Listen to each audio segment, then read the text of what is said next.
Hello and welcome back to Heights Library's podcast, Unpacking 1619, where you can explore the interviews we've collected with scholars from around the country, in which we unpack topics relating to race in America. I'm your host, John Pichet, and I'm thrilled to share these interviews with you here. Today I'm joined by Andrew Lawler, best-selling author and journalist of 4 history books. We discuss his new book, Perfect Frenzy, A Royal Governor, His Black Allies, and the Crisis That Spurred the American Revolution. It's the story of the colony of Virginia on the eve of the American Revolution and its British governor, Lord Dunmore, who becomes an infamous villain. But what is fact and what is fiction? Dunmore ignited the passions of revolutionaries and gave promise of a free world to the enslaved. Here's our conversation from May 19th, 2025. Hi, I'm Andrew Lawler. I'm the author of a new book called A Perfect Frenzy, A Royal Governor, His Black Allies, and the Crisis That Spurred the American Revolution. I'm an author and journalist. Well, thank you for joining us on this. And I'd love for you to begin by, I asked this to everyone, what brought you to Lord Dunmore and this story? And what, if anything, did you find in your research that really surprised you or startled you out of some preconceptions? Right.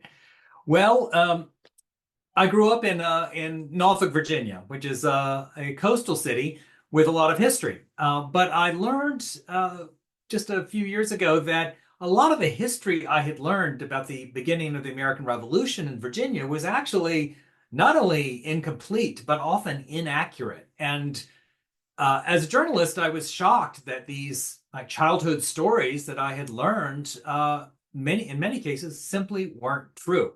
So I started to go down the rabbit hole to figure out, okay, what actually happened in my hometown, and how did it affect the American Revolution? And to my surprise, I discovered that the events that took place there, and particularly in the end of 1775 and 1776, had a profound impact on the decision to go independent. Yeah, I personally didn't even encounter Lord Dunmore until I started this work as way past my educational involvement. So could you give us a background of, first, what was the scene when you began the book historically, and who were these characters that you talk about? Right. So let's go back to Lord Dunmore. So he's the royal governor of Virginia. Virginia at that time was the largest, richest, most populous colony by far in what would become the United States. And if you could put all of New England together, and it was still smaller than Virginia. So it was a very influential place. Also, the oldest colony. It was the first English colony in the New World, founded in 1607.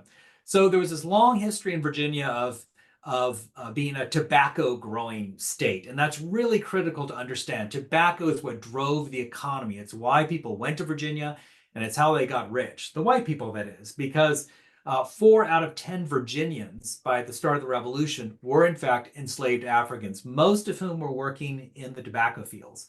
So this is really an essential part of the story that we don't want to forget, because it really plays a key role in what happens next. So could you give us a background on Lord Dunmore and his position in the colony? Because I think he's a fascinating character in himself, but the government as it was set up is also kind of fascinating. It wasn't quite what I remember being taught. Yeah. Well, let's start with Lord Dunmore. He was a Scottish aristocrat, kind of a middling aristocrat, not very wealthy compared to others of his class. So when the 1770s rolled around, he needed a job. What's also interesting is that he and his father actually had been in the rebellion of 1745, a rebellion which pitted the former leaders of Britain against the new Hanoverian leaders, like King George II. So Dunmore's father and Dunmore as a teenager actually joined the rebellion against King George II. Now, in the end, his father was convicted of treason, was not killed, but was under house arrest, and Dunmore really grew up under this cloud. But English politics being what it was then, there 20 years later, suddenly Dunmore, who's now the Earl, has now become Lord Dunmore, he finds himself needing a job. His wife's sister has married a really important British minister, so he's able to secure a job in the civil service as the governor of New York. So first he goes to New York, then when the governor of Virginia dies suddenly, as often happened, Dunmore is transferred there. So he ends up there. And the colony that he found was very much its own place. I mean, the Virginians, the white gentry, really, who control the politics. These are the tobacco planters, people, like Washington and Jefferson and Patrick Henry. They were well-to-do planters growing tobacco with enslaved people, and they were very jealous of their power. So when a governor arrived, they were always very nice to a governor, but really it was the General Assembly, that the House of Burgesses, that ran the colony. And the governor could say no to things, he could veto things, but he really had limited authority in some ways, very similar to the system in Britain, where King George III, while he was the monarch, he had limited power. It was only Parliament that could actually disburse funds. So as in Britain, so in Virginia, the governor really had limited powers, although he lived in a grand palace, and it was actually called the governor's palace. But nevertheless, there was only so much he could do. It was really the gentry who were in charge. And some of the gentry that he rubbed elbows with are pretty famous in themselves. So could you kind of walk us through some of his relationships with what we consider today the founding fathers? So when Dunmore arrived in Virginia, he quickly decided to kind of go native, as one used to say. He bought plantations. He bought enslaved people.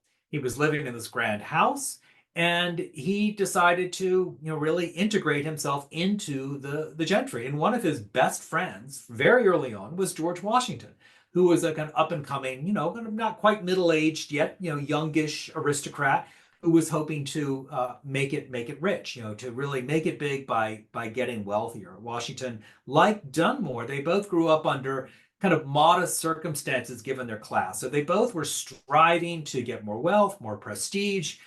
This was really a common goal they had. They both had lost their fathers fairly early, and they both loved theater. They liked fine wine, dining. They liked nice coaches. I mean, they had a lot in common. They were outdoors guys. They liked to go riding horses and hunting rather than deal with the minutia of legislation. So they became good friends. They dreamed mainly about ways to obtain land in the West, that is in the Ohio, on the other side of the Appalachian Mountains. And this is what really mattered to the Virginia gentry. They wanted land. Tobacco uses up the soil. You have to keep coming up with new land to plant more tobacco. So moving west was the natural progression, kind of a manifest destiny that white Virginians envisioned. But the problem was this.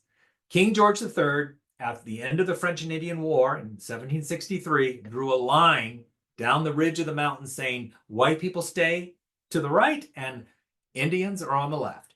And he did not want the two coming together, and inevitably there'd be violence, and the British government feared they would have to pay for it. So there was this tension because people like Washington wanted this land, but they couldn't legally obtain it. So Washington hoped that Dunmore could use his influence to convince the king to allow them to move west.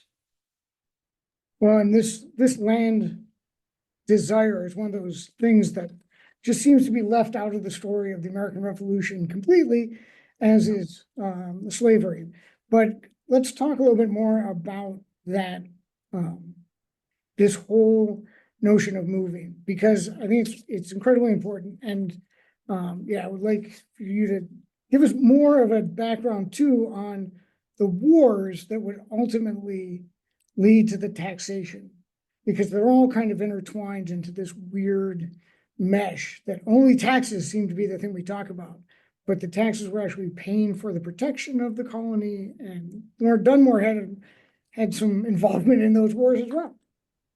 Yes, Dunmore actually did the bidding of the gentry in Virginia. They wanted this land out west, so they used the excuse of some Indian raids and tension between white settlers who had illegally moved west to spark a war. And Dunmore took a couple thousand men, crossed the mountains, beat the Shawnees, and was able to get a peace treaty that basically turned all of what's now Kentucky into Virginia. This was an immense victory for the white Virginians who wanted to expand the colony. It outraged the king, but by the time this war comes to an end at the end of 1774, of course, both the Virginians and the king have bigger fish to fry. And that, of course, is the revolution that's coming. So in Virginia, it was very different from New England. I mean, New England, as you mentioned, it was all about taxes and tea and tariffs, because the New Englanders were merchantmen. They were people like John Hancock, who were smugglers, who wanted to sell their goods to anybody, not just the British Empire, as was required under law. So they really were eager to get out from the yoke of the British Empire. In the South, particularly in Virginia, by contrast, people didn't drink a whole lot of tea. There weren't many people who were merchantmen.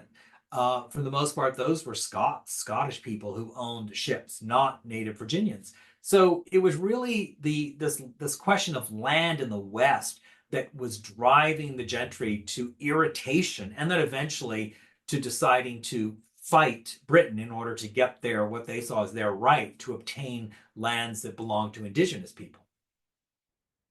Yeah, and let's talk now about how this insurrection starts bubbling up.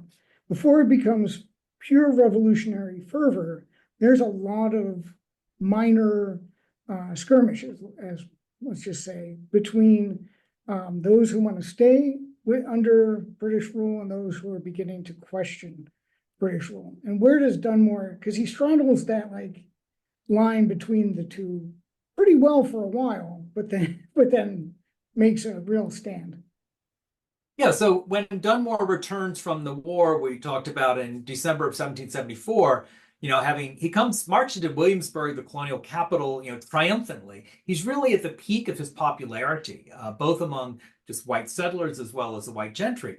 But pretty quickly that turns. So by March of 1775, the revolution is beginning to happen around him, and there's very little he can do.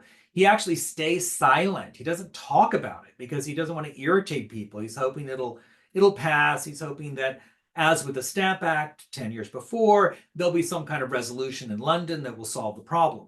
That obviously does not happen. So in March of 1775, Patrick Henry gets up and gives a speech at a Patriot meeting, famously saying, "Give me liberty or give me death." What he really wanted, he said, "Give me a militia that we can fight the British with."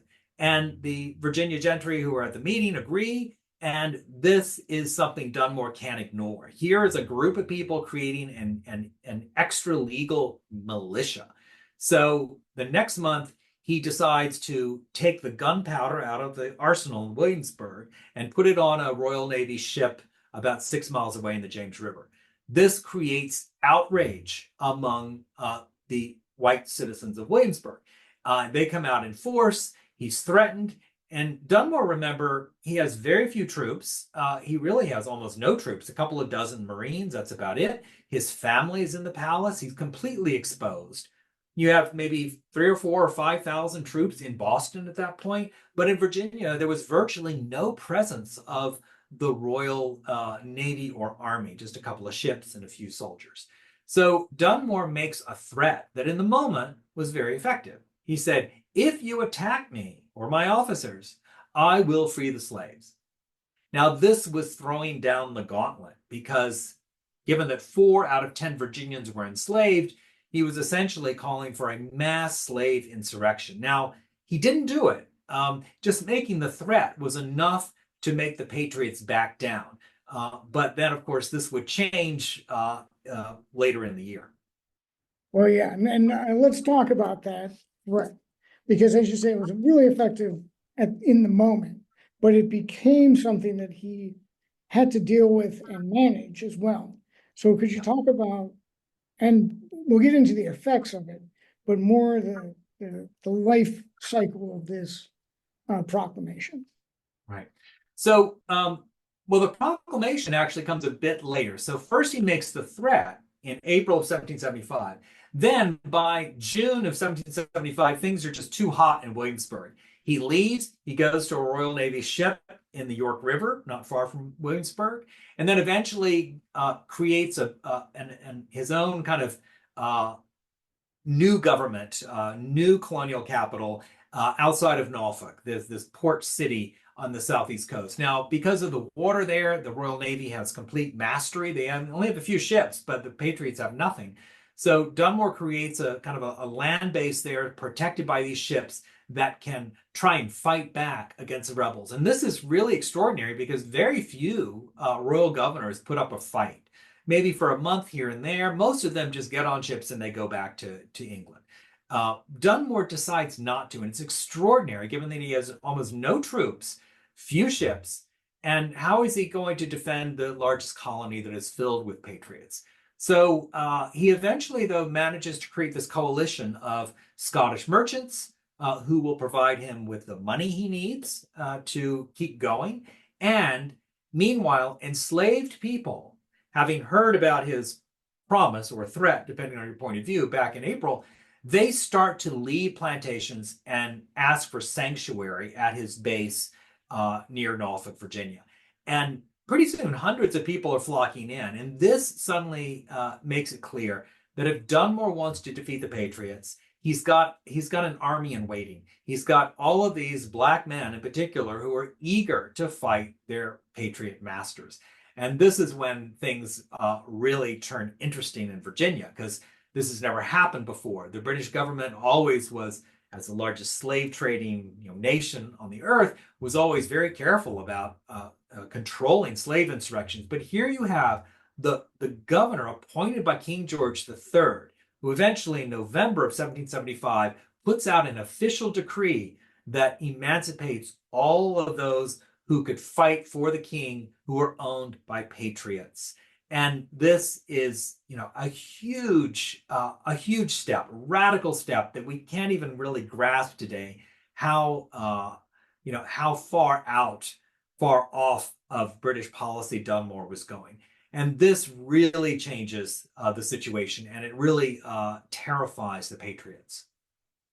Yeah, and let's talk about that terror for a minute, because the colonial revolutionaries, the patriots, really didn't take kindly to this, and it really mobilized a lot of people who were on the fence, right? Could you talk about how Black troops were perceived by the Virginia elite and also the kind of just the planting class? So the white gentry, who for the most part, own lots of enslaved people, they had spent a century trying to control the Black population. The laws were put into place. You couldn't have no Black person, even if they were free, could own a weapon, not even a staff, not even anything that could be used against a white person. So they really believed that, number one, that enslaved people were always a threat, that they might slit your throat at night, they might poison your breakfast. There were all of these stories, most of which were untrue. This is very rare. These were very rare occurrences, but there was nevertheless underlying anxiety that there would be this either personal violence or this mass violence. So that's the context. When Dunmore makes this threat, Virginians are horrified because white people have always been fearful that the day would come when enslaved people would demand vengeance. So when Dunmore makes this decree, hundreds and hundreds of people, rather than attacking their white owners, they go to Dunmore's protection. They get redcoats, they get arms, they get training. And very quickly, he puts them in the field. And to the amazement of many whites who believe that maybe these guys really wouldn't know how to fight in any kind of organized way, at the Battle of Great Bridge in December of 1775, just south of Norfolk, these Black red-coated musket-carrying men actually attack the white patriots. And there are these skirmishes back and forth in which they show that they are quite capable of fighting. And Dunmore, I think, senses their tenacity and their loyalty. Remember, they have a lot to lose. If they lose not just their freedom, but probably their lives, because the Patriots put a price on the head of any enslaved person who joined with Dunmore. They were considered to be in insurrection. So they were taking a big risk, and so they fought very, very hard. And I think this astonished the whites. By the way, Lord Dunmore called it his Ethiopian regiment, Ethiopian being a rare term of respect used by Europeans to talk about Africans. They weren't Ethiopian, but Ethiopia was a Christian country that was seen as a place of wise people. So it was really a sign that Dunmore viewed them with respect. Yeah, and that was going to be my next question was what was the experience for those who made it to the British and what was it for those who did not make it? Because Yeah. obviously it was probably very dangerous to leave the slave encampment and try to make it to this flotilla that Dunmore had. So could you speak a little bit about the people who didn't quite make it or some of the hardships they faced getting there? Even in times of peace, there were strict laws forbidding any enslaved person from leaving their plantation without permission. Uh, this proclamation, actually, of course, they were deciding to leave much earlier than the actual proclamation, was a dangerous thing. They could be imprisoned, they could be tortured, they could even be put to death in certain instances. So just to decide to leave was in and of itself a remarkable decision to make. So imagine people all over Virginia. There were maybe 200,000 enslaved people who hear about this proclamation and they have to make a decision. Should we try and make a break for freedom? Or should we stay and maybe wait until there's a full British invasion where we know that the odds are better? And obviously, many chose to leave. Many were captured. Their jails were full of enslaved people trying to get to Dunmore. So we don't know how many actually made it to Dunmore. Uh, certainly, maybe up to 1,000, maybe more, who actually managed to get through to British lines and seek sanctuary. But the interesting thing is that throughout this period, despite the attempts by the Patriots to stop the enslaved people from leaving, they continue to try to reach Dunmore, even in the last days when there are terrible epidemics and it looks like Dunmore is not going to win. Nevertheless, these people are desperately seeking freedom, choose to risk their lives and their families' lives in order to find liberty. Thank you for that. And let's talk about the Scots because they don't suffer, or they suffer some pretty horrific ramifications for supporting Dunmore. Could you talk a little bit about Norfolk and how that city fared during the war and what became of the Scots loyalists? Yeah. So the economy of Virginia consisted of, so we talked about tobacco plantations that produced tobacco, which was very valuable. It's kind of the gold of its day.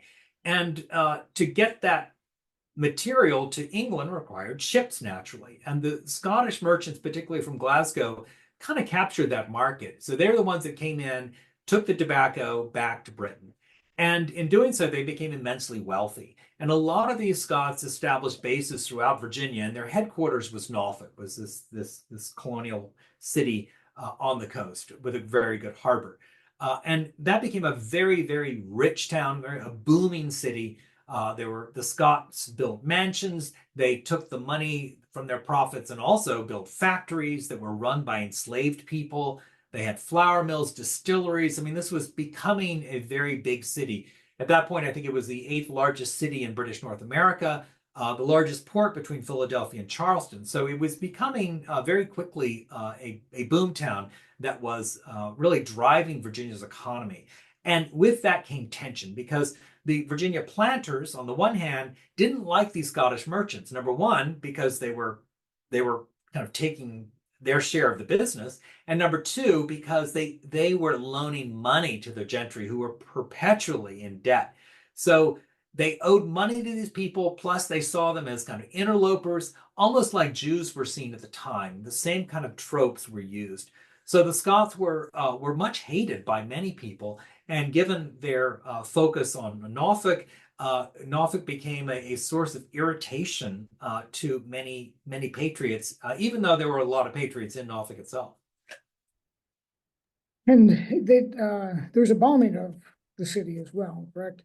That becomes one of the great atrocities of the war attributed to Dunmore, which you kind of discover he may not have had much to do with.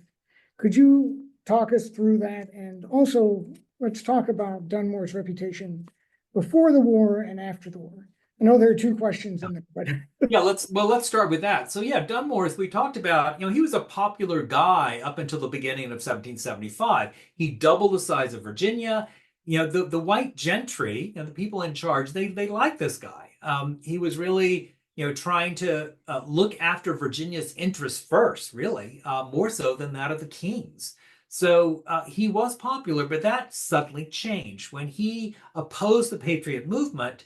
Suddenly he was demonized. And when he threatened to arm the slaves, and then when he actually put out this Emancipation Proclamation, he became the devil incarnate.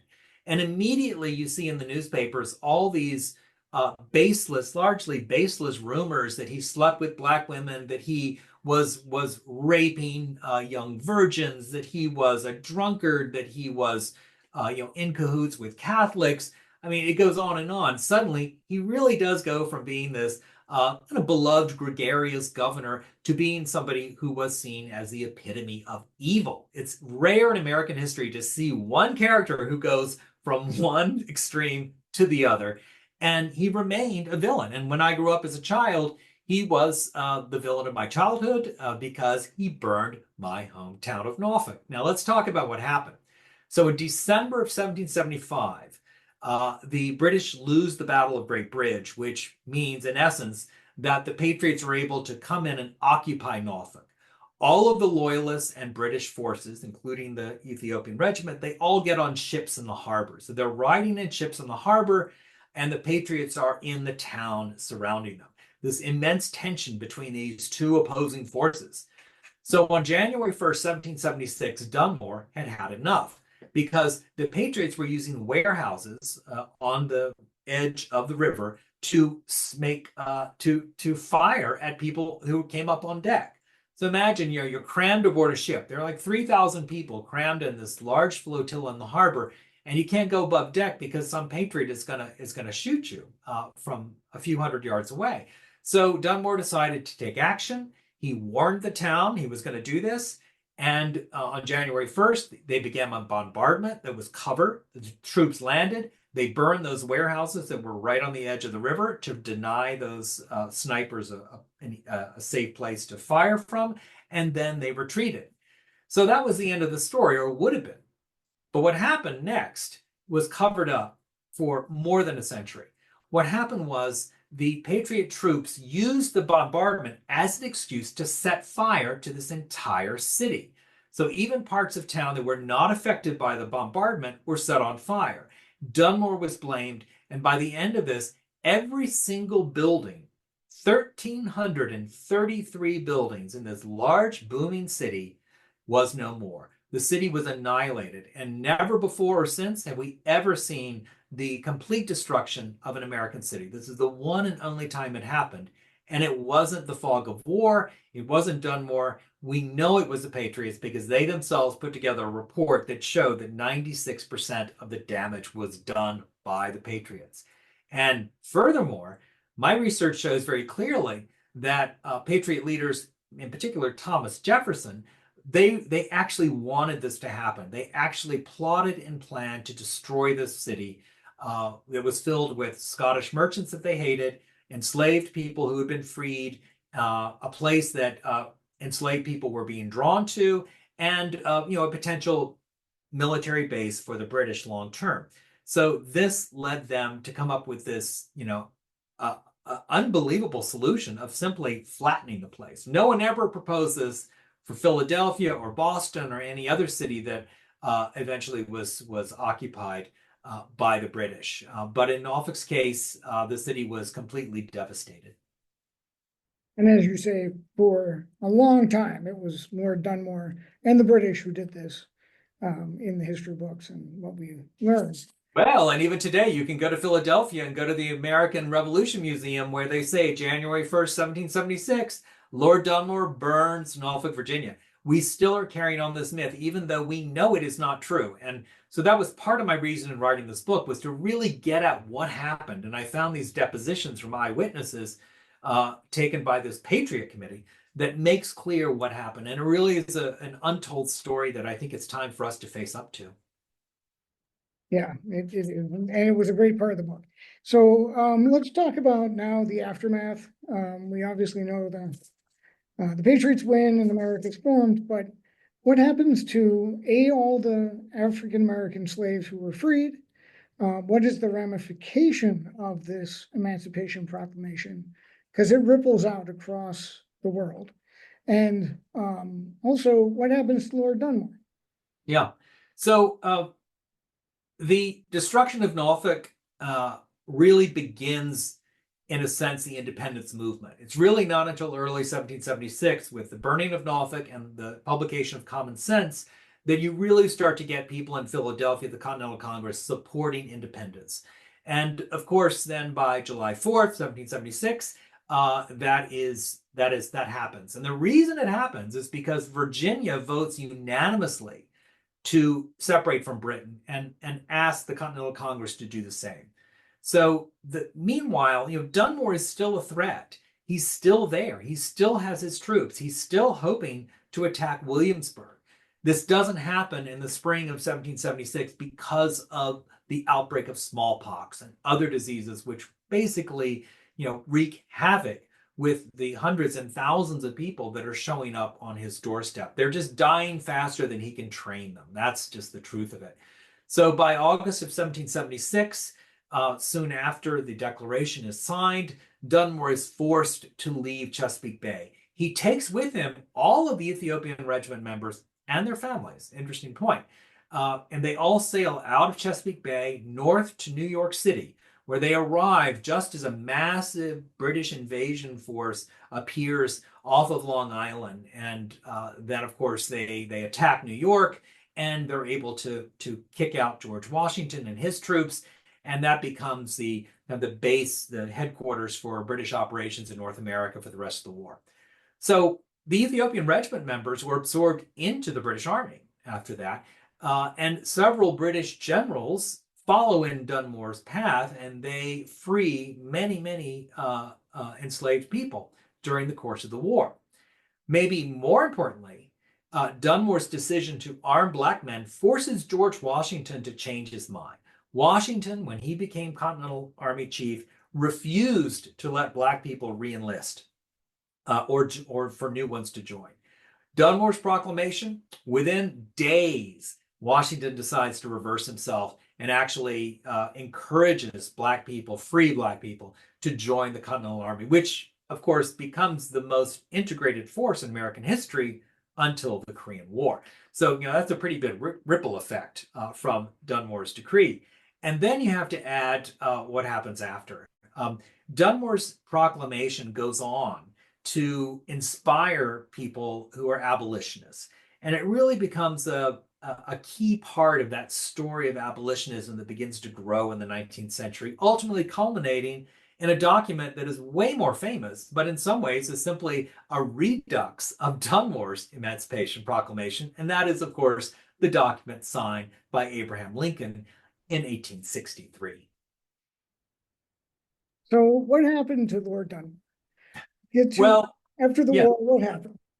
So, Dunmore didn't let go of this. It wasn't, I thought the story ended when he left Virginia, but it didn't. He goes back to Britain.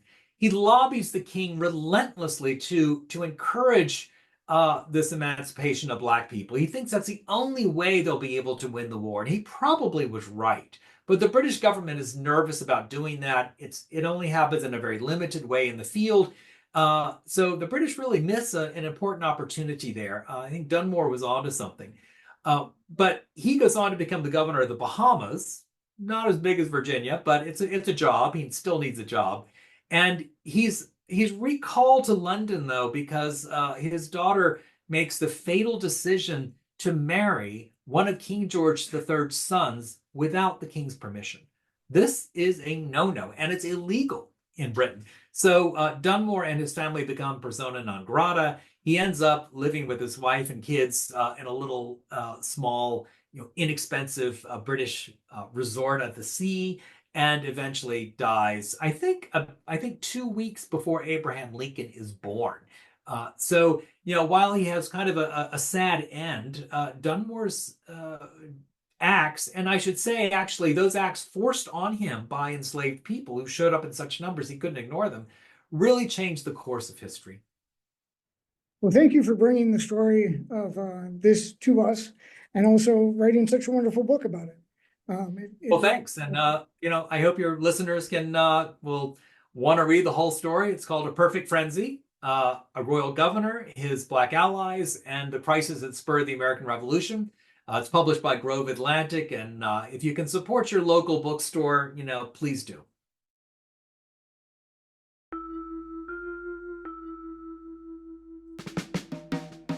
Thanks for listening to the Unpacking 1619. For more information on Heights Library's 1619 Project discussion group, or to check out more interviews with scholars, please visit heightslibrary.org. See you next episode, wherever you listen to podcasts.